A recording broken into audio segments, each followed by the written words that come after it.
Hello guys, welcome to the Alias. मेरा नाम रोहित है और ये जो हमारी सीरीज चल रही है एमसीक्यू प्रैक्टिस की, उसमें आज हम ये वाला चैप्टर करेंगे। कौन सा? Pair of linear equation.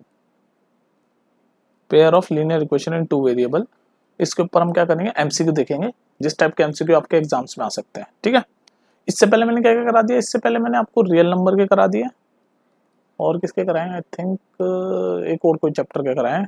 ये तीसरा चैप्टर है आपका। ठीक है, तो सीधे बातें बातें करेंगे बाद में। अभी आते हैं सीधे क्वेश्चंस पे, क्योंकि क्वेश्चंस हमें ज़्यादा करने हैं इसमें। तो पहला क्वेश्चन है आपके पास। और हाँ, एक और चीज़ मैं ये कह रहा हूँ कि इसमें क्या है, सारे क्वेश्चन मिक्स होंगे इस चैप्टर में। जितने भी टॉपिक हैं उसमें मिक्स होंगे ये क्वेश्चन। तो अगर आप डायरेक्ट इस वीडियो में देख रहे हो, वैसे तो इस वीडियो में भी मैं एक्सप्लेन करूंगा आपको क्वेश्चन के थ्रू कॉन्सेप्ट, लेकिन मैं रिकमेंड करूंगा ना, पहले प्लेलिस्ट में जाके जो मैंने कॉन्सेप्ट पढ़ाए हैं, एनसीईआरटी के क्वेश्चन सॉल्व कराए हैं, फिर एनसीईआरटी एग्जाम्पलर के क्वेश्चन सॉल्व करा रखे हैं आपको, एमसीक्यू, वो सब देखने के बाद फिर इस वाली वीडियो पे आना, अच्छा रिवीजन हो जाएगा। वरना इसको भी देख लो, क्वेश्चन के थ्रू भी आपको कॉन्सेप्ट समझाने की मैं कोशिश करूंगा। ठीक है, चलो फिर कूदते हैं पहला क्वेश्चन पे। If 2x plus 3y is equal to 12 and 3x minus 2y is equal to 5 then। तो भाई ये दो इक्वेशन दे रखी, पहली ये दी, दूसरी ये दी। पेयर ऑफ लीनियर इक्वेशन है, पेयर चैप्टर का नाम ही पेयर है, तो दो ही होगी, है ना। और लीनियर इक्वेशन तो है ही, लीनियर मतलब जिसकी पावर, जिसमें पावर जो होती है वो 1 होती है, तो इन सब में पावर 1 ही है। तो पेयर ऑफ लीनियर इक्वेशन तो ये दोनों है। अब इसमें ये एक्स और वाई की वैल्यू के ऑप्शन में दे रखते हैं, तो एक्स और वाई की वैल्यू यानी कि सॉल्यूशन, कहने का वाला इन दोनों इक्वेशनों का सॉल्यूशन का ऑप्शन में दे रखा है। तो क्या रखा है, इनमें से कौन सा सॉल्यूशन सही है इन दोनों इक्वेशन का। तो ये कैसे सॉल्व होता है इस तरह क्वेश्चन? हमने बहुत सारे मेथड पढ़े हैं, एलिमिनेशन मेथड, सब्स्टिट्यूशन मेथड, है ना, ये सब मेथड होते हैं। क्रॉस मल्टीप्लिकेशन मेथड, वो शायद आई थिंक आपके डिलीट हो गया सिलेबस में से, देख लेना, चेक कर लेना, वो भी पढ़ा रखा है वैसे। ठीक है, तो यहाँ पर इस वाले क्वेश्चन में हम एलिमिनेशन मेथड यूज करेंगे क्योंकि वो ज़्यादा अप्रोप्रिएट है। तो ये दो इक्वेशन है, 2x plus 3y is equal to 12 और दूसरी इक्वेशन है 3x minus 2y is equal to 5। तो इसको इक्वेशन फर्स्ट मान लो, इसको इक्वेशन सेकंड मान लो। अब देखो एलिमिनेशन मेथड कैसे होता है, इस क्वेश्चन के थ्रू समझने की कोशिश करो। एलिमिनेशन मेथड ही कहता है कि ना, जैसे x है, इसका कोफिशिएंट क्या है 2, यहाँ पर ये दूसरी इक्वेशन में x का कोफिशिएंट क्या है 3। तो आप है ना, एलिमिनेशन मेथड, एलिमिनेशन मतलब किसी चीज को एलिमिनेट करना, मिटाना। ठीक है, तो हम क्या करेंगे, एलिमिनेट करने के लिए हम कोई ना कोई एक वेरिएबल का जो कोफिशिएंट है वो सेम बना देंगे। या तो x का सेम बना दो दोनों इक्वेशन में, ये जो x का यहाँ पर 2 है, x का यहाँ पर कोफिशिएंट 3 है, तो इन दोनों को या तो सेम बना लो या फिर y वाले को सेम बना लो। जैसे यहाँ y का कोफिशिएंट 3 है, यहाँ पर y का कोफिशिएंट -2 है, तो वो हम सेम बनाने की कोशिश करते हैं। तो कैसे बनाएंगे सेम? तो हम मान लो x का कोफिशिएंट सेम कर रहे हैं, तो हम क्या करेंगे, जो इन दोनों का कोफिशिएंट है ना, उसको इंटरचेंज करके पूरी इक्वेशन को मल्टीप्लाई कर देंगे। मतलब जैसे यहाँ इसका x का कोफिशिएंट, हम x वाले कोफिशिएंट सेम कर रहे हैं, तो यहाँ x का कोफिशिएंट क्या है 2, तो हम इंटरचेंजली यानी इस वाली पूरी इक्वेशन को नीचे वाली को 2 से मल्टीप्लाई कर देंगे और ऊपर वाली को 3 से मल्टीप्लाई कर देंगे। मतलब इन दोनों के कोफिशिएंट, जिस वाले वेरिएबल के कोफिशिएंट को हमें सेम करना है, उनके वेरिएबल को इंटरचेंज करके पूरी इक्वेशन को मल्टीप्लाई कर दो, कहने का मतलब ये नीचे वाली को पूरी 2 से मल्टीप्लाई कर दो पूरी इक्वेशन को, और ऊपर वाली को 3 से कर दो। तो अगर हम करेंगे तो क्या होगा, देखो, तो ऊपर वाली को 3 से कर रहा हूँ क्योंकि हमें x वाले कोफिशिएंट सेम करने हैं, तो ऊपर वाली को 3 से करूंगा तो 3 2 जा 6 प्लस 3 3 जा 9y is equal to 12 into 3 36। तो ये बन गई इक्वेशन नंबर 3। और ये नीचे वाली को 2 से करूंगा तो क्या होगा, 6x minus 4y is equal to 10। इसको मान लो इक्वेशन 4। अब देख लो, आप देख पा रहे होंगे, आप ये देख लो, सेम हो गए ना कोफिशिएंट, 6 6 हो गए। ये तो करना चाह रहे थे हम। तो एक बार जैसे कोफिशिएंट सेम हो जाते हैं आपके, तो हम अब एलिमिनेशन मेथड कर देंगे। कैसे? हम इक्वेशन, इन दोनों इक्वेशन को सब्ट्रैक्ट कर देंगे, ये जो नई बनी है ना थर्ड और फोर्थ। मैं सिखा रहा हूँ इसलिए टाइम ले रहा हूँ क्वेश्चन सॉल्व करने में, आपको सिखा रहा हूँ एलिमिनेशन मेथड। तो इन दोनों इक्वेशन में को अब हम सब्ट्रैक्ट कर देंगे। तो मान लो 3 माइनस 4 कर देते हैं हम। तो जब इक्वेशन 3 माइनस 4 करेंगे तो ये तो कट ही जाएगा। ये हम ये सेम इसीलिए करते हैं ताकि हम ये एक पूरा का पूरा कट जाए। तो ये कट गया ना, 6x माइनस 6x, और ये क्या है 9y minus minus minus of 4y, और 36 माइनस 10 कितना होता है 26। तो 9y, ये माइनस माइनस प्लस हो जाएगा, plus 4y is equal to 26। तो 9 प्लस 4 कितना होता है 13y इज इक्वल टू 26, और यहाँ से y की वैल्यू क्या आएगी 26/13 जो कि होता है 2। तो y की वैल्यू आ गई 2, तो ये ऑप्शन तो ऐसे ही गलत हो गया क्योंकि यहाँ y की वैल्यू 3 है, ये भी गलत हो गया, y की -3 है, ये भी गलत हो गया, y की -2 है। तो अब ये MCQ है, मैं पूरा तो सॉल्व करने थे, हम डायरेक्ट भी सी टिक कर सकते हैं, हम डायरेक्ट भी ऐसे ऑप्शन पे भी नजर रखा करो MCQ में। अब हम डायरेक्ट भी कर सकते हैं, हमें सॉल्व करके तो दिखाना नहीं है, हमें तो सिर्फ MCQ में सीधा ऑप्शन टिक करना होता है। तो y की वैल्यू 2 सिर्फ इसी c वाले में थी, तो हमने x निकाला ही नहीं, हमने सीधे टिक कर दिया। लेकिन अब मैं एलिमिनेशन सिखा रहा हूँ आपको, तो जैसे ये y की वैल्यू आ गई, अब हम x की कैसे निकालेंगे, y की वैल्यू को हम किसी में भी डाल दें, ओरिजिनल वाली में, चाहे फर्स्ट में डाल दो चाहे सेकंड में डाल दो, किसी में भी डाल दो y की वैल्यू की, तो x आ जाएगी। तो फॉर एग्जांपल मैं फर्स्ट में डाल रहा हूँ y की वैल्यू, तो यहाँ लिख रहा हूँ मैं y की वैल्यू डाल रहा हूँ यहाँ पर, तो 2x + 3 और y की वैल्यू क्या है 2, तो 3 × 2 6 लिख दिया मैंने, इज इक्वल टू 12। तो 2x इज इक्वल टू 6 उधर जाके माइनस हो जाएगा, 12 - 6 इज इक्वल टू 6, और x हो जाएगा 6/2 यानी कि 3। तो ये देख लो x इज इक्वल टू 3 और y इज इक्वल टू 2, ये 3 निकला था। तो ये था एलिमिनेशन मेथड, सीख लो इसको, यहाँ पर सीख लिया होगा आपने, और अगर यहाँ समझ नहीं आया तो प्लेलिस्ट में जाके अच्छे से डिटेल में सीख लो। चलो नेक्स्ट क्वेश्चन देखते हैं जल्दी से। चलो second question, if x - y is equal to 2, और दूसरी क्वेश्चन है ये इस फॉर्म में दे रखी है, तो इससे घबराओ मत, ये बस कुछ नहीं, क्रॉस मल्टीप्लाई कर दो। इसको जब क्रॉस मल्टीप्लाई करोगे तो क्या बनेगा 5 × 2 10, और ये उधर जाके x + y, तो इसको आप ऐसे लिख लो x + y is equal to 10। देखो अब सेम आ रही है ना दोनों इक्वेशन, ये और ये x + y इज इक्वल, तो ऐसे कंफ्यूज कर देते हैं बच्चों को, आपको कुछ नहीं करना, इसलिए आंखें खुली रखो करो, क्रॉस मल्टीप्लाई तो किया, तो ये दोनों इक्वेशन है, और फिर वही सेम फर्स्ट क्वेश्चन जैसा है, हमें x और y की वैल्यू यानी कि सॉल्यूशन फाइंड करना है। तो पहली इक्वेशन है x - y is equal to 2, equation first, दूसरी है x + y is equal to 10, equation second. ठीक है, दो इक्वेशन है। अब ये बात बताओ, हम एलिमिनेशन मेथड में क्या करते थे, हम कोफिशिएंट सेम करते थे, तो यहाँ तो देखो x के दोनों कोफिशिएंट सेम ही है, 1 1, जब कुछ नहीं लिखा होता तो 1 ही होता है ना, तो सेम ही है। तो हम इसमें डायरेक्ट नेक्स्ट स्टेप पे चलेंगे कि इन दोनों इक्वेशन को हम ऐड या सब्ट्रैक्ट कर लेते थे, तो यहाँ पर एक माइनस का एक प्लस का, तो हम ऐड कर लेते हैं। तो मान लो हम इक्वेशन फर्स्ट एंड सेकंड को ऐड कर रहे हैं, तो हम ऐड करेंगे, क्यों कर रहे हैं ऐड, क्योंकि वाई वाई वाला कट जाएगा डायरेक्ट, तो x + x 2x, और ये पूरा कट जाएगा क्योंकि एक माइनस वाई एक प्लस वाई है, और 10 + 2 12, और यहाँ से x की वैल्यू क्या आ जाएगी 12/2 यानी कि 6। तो x की वैल्यू 6 आ गई, यहाँ तो 4 है ये गलत है, यहाँ 5 है ये गलत है, यहाँ 7 है ये गलत है, तो हमें अपना सिर्फ x की वैल्यू में अपना आंसर मिल गया। तो MCQ डायरेक्ट आप सी टिक कर सकते हो, आपको y चेक करने की जरूरत नहीं है, लेकिन फिर भी एलिमिनेशन मेथड ये कहता है कि जैसे ही x फाइंड कर लिया तो इसको आप कोई सी भी ओरिजिनल इक्वेशन फर्स्ट या सेकंड में डाल लो, x की वैल्यू तो y आ जाएगा। मान लो इस फर्स्ट वाले में मैं डाल रहा हूँ, तो x की वैल्यू डाला 6 6 - y इज इक्वल टू 2, तो यहाँ से y की वैल्यू आ जाएगी, ये y उधर भेजूंगा तो प्लस हो गया, और 2 उधर भेजूंगा 6 - 2 4, तो y इज इक्वल टू 4, और ये है आंसर। ठीक है, नेक्स्ट देखो भाई, चलेगा ये वाला क्वेश्चन देखो, 2x/3 - y/2 + 1/6 is equal to 0, ये पहली इक्वेशन, और ये दूसरी equation x/2 + 2y/3 is equal to 3। तो इसको पहले आप, हमारी जो लीनियर इक्वेशन होती है ऐसे इस फॉर्म में होती है ना, ax + by + c = 0, इस फॉर्म में होती है हमारी लीनियर इक्वेशन। तो ये दोनों का पेयर पहले इस फॉर्म में हम कन्वर्ट कर लेते हैं, तो कैसे करेंगे, यहाँ पर इसको करता हूँ मैं, तो एलसीएम ले लो पहले, 6 आएगा एलसीएम, मैं डायरेक्ट सॉल्व कर रहा हूँ, 6 आएगा एलसीएम, तो ये बनेगा 4x, ऊपर एलसीएम लेना आपको आता है उम्मीद कर रहा हूँ, और ये बनेगा -3y + 1 = 0, ये 6 उधर जाके मल्टीप्लाई हो जाएगा, तो 0 से कुछ भी मल्टीप्लाई होता है तो वो 0 हो जाता है। तो हमारी इक्वेशन क्या बनी, हमारी इक्वेशन बनी 4x - 3y + 1 = 0। ये हो गई पहली इक्वेशन, ये हो गई हमारी इक्वेशन फर्स्ट। सेम इसको भी आप कर लो सॉल्व, इसका एलसीएम लो, इसका एलसीएम क्या आएगा, इसका भी 6 आएगा, 6 ले एलसीएम 3x, इसको सॉल्व करो मैं, +2 2 4y = 3, ये 6 उधर जाके मल्टीप्लाई हो जाएगा, तो 3x + 4y = 18, ये हो गई आपकी इक्वेशन 2। ठीक है, तो ये इक्वेशन फर्स्ट हो गई, इक्वेशन 2 हो गई। अब अपना नॉर्मल जैसा प्रोसेस है वैसे कर लेते हैं, पहले हम इसको मिटा के थोड़ा क्लियरली लिख लेते हैं। ठीक है, तो ये दोनों इक्वेशन हमारी हमने कन्वर्ट कर दी। तो इस तरीके के इक्वेशन को पता हम क्या बोलते हैं, रिड्यूसिबल इक्वेशन, मतलब हम पहले हम लीनियर इक्वेशन के फॉर्म में इसको इन सबको रिड्यूस करेंगे, फिर उसके जैसे यहाँ रिड्यूस कर दिया उसके बाद फिर डायरेक्ट सॉल्व करेंगे। तो हम एलिमिनेशन मेथड से सॉल्व करेंगे इसको भी। तो हम ऊपर वाली पूरी इक्वेशन को 3 से मल्टीप्लाई करेंगे, ये फर्स्ट मान लो, सेकंड मान लो, और नीचे वाली को पूरी 4 करेंगे, क्योंकि हम x वाले के जो कोफिशिएंट है वो सेम करना चाह रहे हैं। तो ऊपर वाली को 3 से करूंगा पूरी इक्वेशन को, तो 4 × 3 12x minus 9y plus 3 equals to 0। इसको मान लो इक्वेशन थर्ड। नीचे वाली को पूरी 4 से, तो ये वापस से हो गया 12x, ये हो गया 16y, और इसको 4 से करेंगे तो कितना होगा, 18 इंटू 4 कितना होता है, 72, है ना। तो माइनस 72 इक्वल्स टू 0, ये हो गई इक्वेशन 4।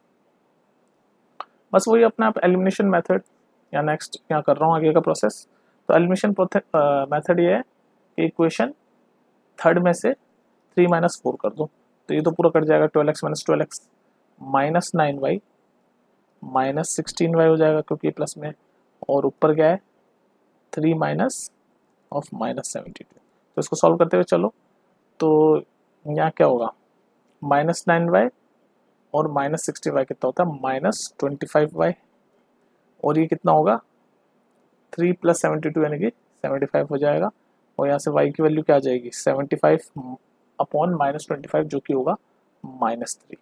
तो y की वैल्यू माइनस 3 कहाँ पर है, यहाँ 3 है ये गलत है, यहाँ 3 है ये गलत है, यहाँ 5 है ये गलत है। तो हमारा ऑप्शन है, करेक्ट आंसर है ऑप्शन नंबर सी, y की वैल्यू माइनस 3 यहाँ हमने निकाल रखी है।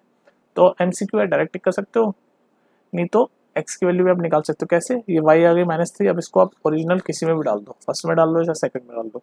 मान लो मैं फर्स्ट में डाल रहा हूँ तो यहाँ डालूंगा, तो 4x माइनस 3 और y की वैल्यू क्या है माइनस 3 प्लस 1 इक्वल्स टू 0। इसको सॉल्व करो, 4x ये हो गया 9, 9 प्लस 1 10, ठीक है। और इसको जब आप सॉल्व करोगे, और सॉरी ये हो गया कितना हो गया 4x, और ये 3 3 या 9 पर साइन माइनस का रहता है मल्टीप्लाई में, प्लस 1 इज इक्वल टू 0। तो यहाँ 4x is equal to minus 8 जो उधर जाके 8 हो जाएगा, तो x इज इक्वल टू 8/4 जो कि है 2। तो देख लो 2 ही आ गया आंसर, ठीक है। तो एलिमिनेशन मेथड से हम सॉल्व कर रहे हैं सारे क्वेश्चन। नेक्स्ट देखते हैं, चलिए क्वेश्चन देखो, इफ 2 की power x plus y is equal to 2 की power x minus y is equal to √8, then the value of y। ये क्वेश्चन थोड़ा सा आप कह सकते हो कॉमन सेंस का क्वेश्चन है कि भाई 2 की पावर x प्लस वाई बराबर है 2 की पावर x माइनस वाई, और √8 क्या होता है 8 की पावर 1/2, है ना। तो यानी कि हमें ऐसे लिखा हुआ है 2 की पावर x प्लस वाई बराबर है 2 की पावर x माइनस वाई बराबर है 8 की पावर 1/2। तो 8 की पावर 8 को हम कैसे लिख सकते हैं, 8 क्या होता है 2 का क्यूब, तो इसका मतलब हम ऐसे लिख सकते हैं, इस 8 को हम कैसे लिख सकते हैं 2 की क्यूब की होल पावर 1/2, और ये लॉ ऑफ एक्सपोनेंट का क्या फॉर्मूला है कि इन दोनों को मल्टीप्लाई कर सकते हैं हम। तो 3 इंटू 1/2 क्या होगा 3/2, तो 2 की पावर 3/2, तो मतलब हम इसको 2 की पावर 3/2 लिख सकते हैं। तो दोबारा लिख देता हूँ, 2 की power x plus y is equal to 2 की power x minus y is equal to 2 की पावर 3/2। ये तीनों इक्वल में है, ध्यान रखना, और हमें y की वैल्यू फाइंड करनी है। तो ये तीनों इक्वल हैं, तो हमारा नीचे बेस तो ये सबका इक्वल है, तो इनकी पावर भी इक्वल होगी इसका मतलब, तो इनको इक्वल कर दो बस। तो x plus y is equal to x minus y is equal to 3/2, यहाँ तक हम कह सकते हैं। अब देखो इस क्वेश्चन को, थोड़ा ट्रिकी क्वेश्चन है, इसको देखो, यानी कि x प्लस वाई 3/2 के बराबर है और x माइनस वाई भी 3/2 के बराबर है। तो अब आपकी दो इक्वेशन बन जाएगी कि x plus y is equal to 3/2, इसको इक्वेशन फर्स्ट मान लो, और x minus y is equal to 3/2, इसको इक्वेशन सेकंड मान लो। तो ये हमारा मिल गया। अब आपका ये लीनियर, वो पेयर ऑफ लीनियर इक्वेशन जैसा बन गया ना। अब इसको एलिमिनेशन मेथड से आप सॉल्व कर सकते हो। कैसे सॉल्व करोगे, यहाँ पर कोफिशिएंट तो सेम है ही, तो ये y और माइनस वाई कट जाएगा, डायरेक्ट एलिमिनेट हो जाएगा। तो अगर हम दोनों इक्वेशन को ऐड कर दें, तो इनको ऐड कर देंगे तो मान लो ये कट जाएगा, लेकिन वैसे हमें y फाइंड करना है, तो हो सकता है हम इनको ऐड करें तो ज़्यादा अच्छा रहेगा इनको। तो देखो x वाले को हम सब्ट्रैक्ट करेंगे ताकि x x कट जाए। हम y को क्यों नहीं काट रहे जबकि साइन अलग अलग है, क्योंकि हमें y की वैल्यू चाहिए, तो y को रहने देते हैं ना, ऐसे सोचा करो। तो हम equation first minus equation second करेंगे तो x माइनस एक्स ही पूरा कट जाएगा, और y minus of minus y क्या होगा 2y। लेकिन आप यहाँ देखो 3/2 माइनस 3/2 क्या हो जाएगा 0, तो इसका मतलब y की वैल्यू भी आ जाएगी 0। समझ आ रहा है, तो इसका आंसर है ऑप्शन नंबर सी। बात समझ में आई। ये ट्रिकी क्वेश्चन था, क्यों ट्रिकी था कि हमें ये ऐसे सॉल्व करके यहाँ तक पहुँचना था। तो देख लो आपके ये क्वेश्चन इसको भी रिड्यूसिबल फॉर्म में आएंगे, तो आप देख लेना ये सिलेबस में है कि नहीं, पर कई बार एमसीक्यू में तो पूछ लेता है ट्रिकी क्वेश्चन, तो कर लो। ऐसे इतना इंपॉर्टेंट तो ये मुझे लग नहीं रहा, लेकिन अगर आ जाए तो देख लेना, ठीक है। नेक्स्ट देखते हैं फिर। चलिए इस क्वेश्चन को देखो, the system kx minus y is equal to 2। तो ये पहली इक्वेशन लिखी हुई है और दूसरी इक्वेशन नहीं लिखी हुई है, और बता रखा है कि इन दोनों equation pair of linear equation का यूनिक सॉल्यूशन होगा। तो यहाँ पर वो वाला कॉन्सेप्ट लगेगा आपका कंपेयरिंग द रेशियो वाला। तो यूनिक सॉल्यूशन का फॉर्मूला क्या होता था, A1/A2 is not equal to B1/B2। ध्यान रखो, ये सब सीख लेना जाके अगर समझ ना आ रहा हो तो A1/A2 is not equal to B1/B2।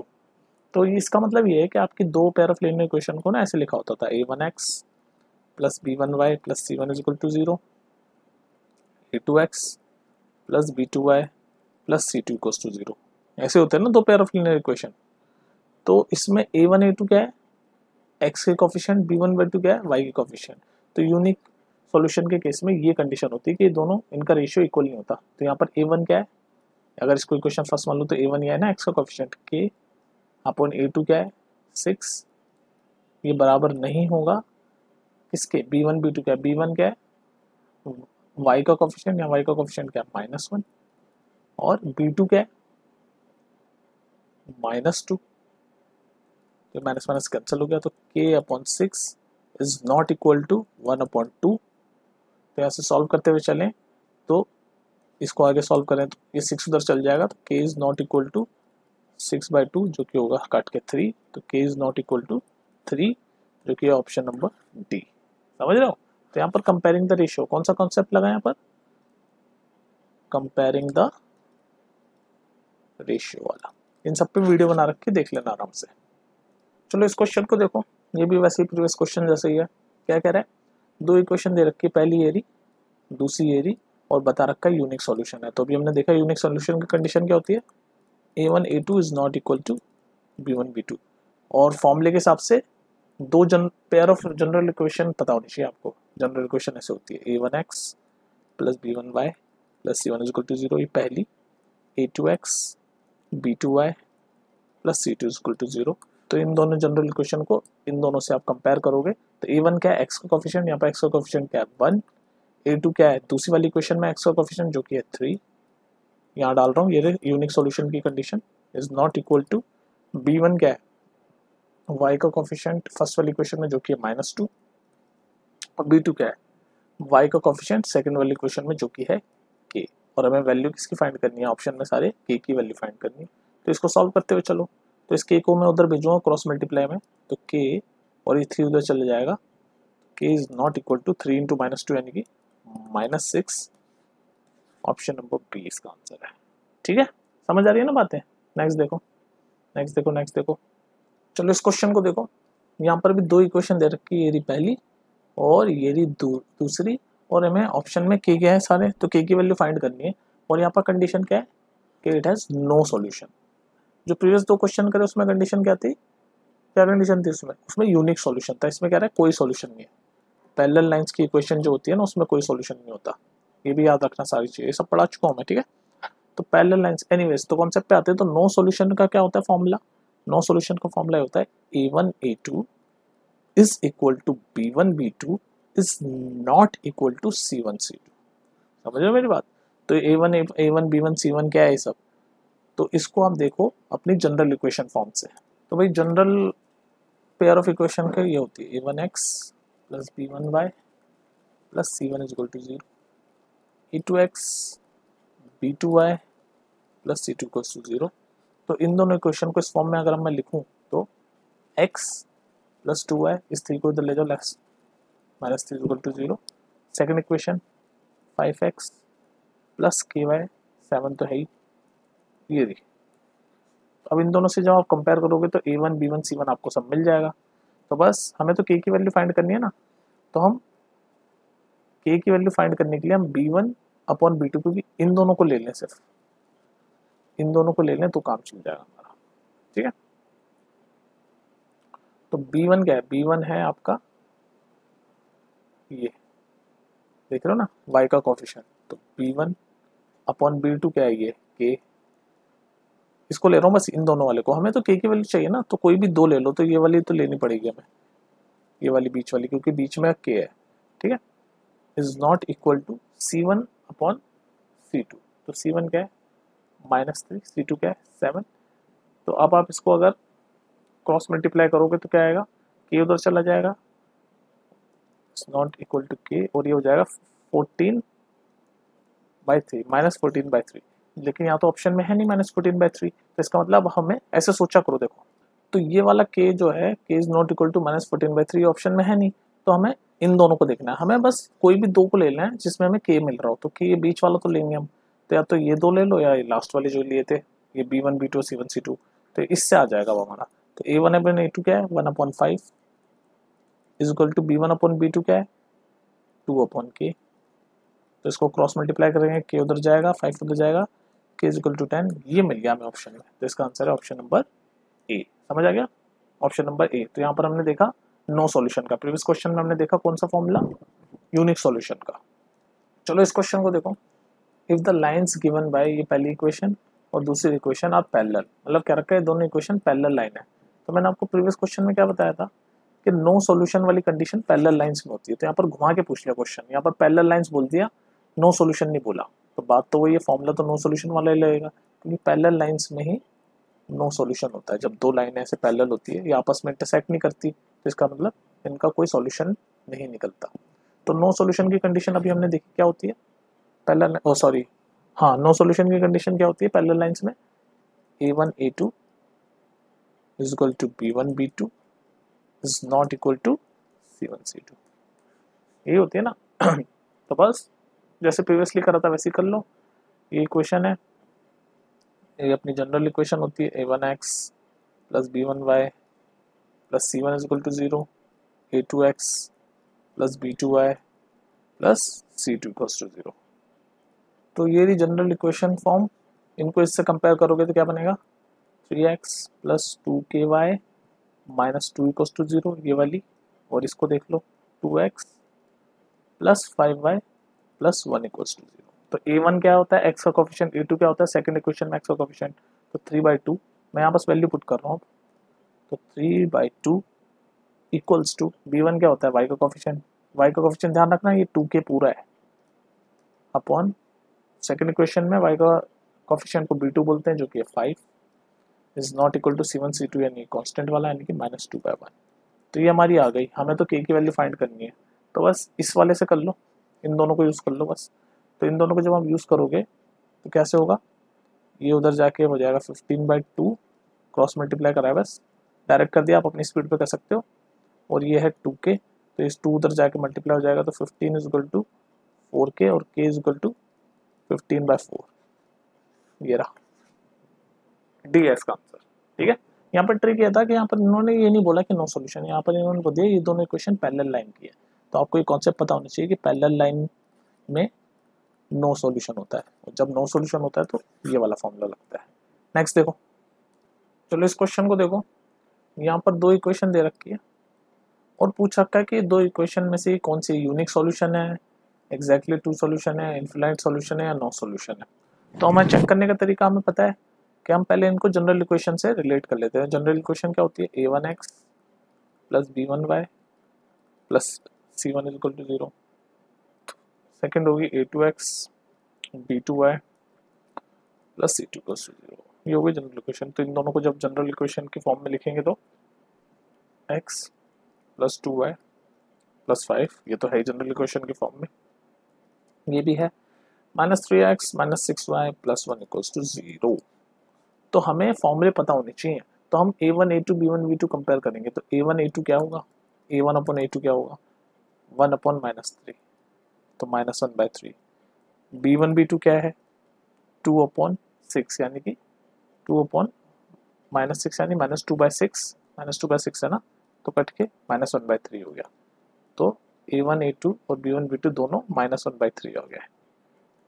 ठीक है, C1 C2 क्या है 5/1, C1 C2 5/1। तो हमारी कंडीशन क्या बन रही है, हमारी कंडीशन बन रही है A1 A2 equals to B1 B2, दोनों सेम है, बट C1 C2 अलग है, तो it's not equal to C1 C2। तो ये कंडीशन किसकी होती है बताओ, इतने सारे क्वेश्चन हमने किए, ये कंडीशन किसकी होती है, पैरेलल लाइंस की होती है, और पैरेलल लाइंस में क्या होता है नो सॉल्यूशन, तो इसका आंसर है नो सॉल्यूशन।